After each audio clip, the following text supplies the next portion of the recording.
காலையில் எந்திரிச்சோடனே பரபரன்னு வேலை பார்த்தா மட்டும்தான் நம்ம அன்னைக்கு பிளான் பண்ணபடி காலை வேலையை முடிக்க முடியும். எத்தனை அடுப்பு இருந்தாலும் பத்தாது. காஃபிக்காக பால் ஒரு அடுப்பில் வச்சுட்டு கருப்பு கொண்டக்கல்ல உப்பு சேர்த்து வேக வச்சுட்டேன். இன்றைக்கி மெனு பார்த்திங்கன்னா ஆலு பரோட்டா. அதுக்காக கோதுமை மாவில் உப்பு சேர்த்து கொஞ்சம் கொஞ்சமாக தண்ணி சேர்த்து பிசைஞ்சிட்டு கடைசியாக அந்த மாதிரி எண்ணெய் சேர்த்து பிசைஞ்சு வைக்கும் போது சப்பாத்தியோ பரோட்டாவோ நல்லா சாஃப்டாக வரும்.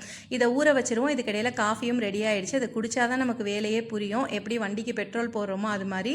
இங்கே சாப்பரில் வந்து ஆனியனும் கொத்தமல்லியும் சேர்த்து நல்லா சாப் பண்ணிக்கிட்டேன். ஏன்னா இந்த உருளைக்கிழங்கு மசாலாக்காக உருளைக்கிழங்கு நைட்டே வேக வச்சிருந்தேன். அதை எடுத்து நல்லா இந்த மாதிரி மசிச்சு விட்டுட்டு இது கூடவே தேவையான அளவு உப்பு, கொஞ்சமாக மிளகாய் தூள், மஞ்சள் தூள், சீரகத்தூள், இந்த வெங்காயம் சாப் பண்ணி வச்சுருக்கோம் இல்லையா, அதையும் சேர்த்து நல்லா கலந்து வச்சுட்டு ஆலு மசால் ரெடி. இது சூப்பராக இருக்கும். சப்பாத்தி மாவும் நல்லா சாஃப்டாக ரெடியாக இருந்தது. இதை இந்த மாதிரி திரட்டிட்டு இதுக்குள்ளே மசால் வந்து ஸ்டஃப் பண்ணிக்கணும்.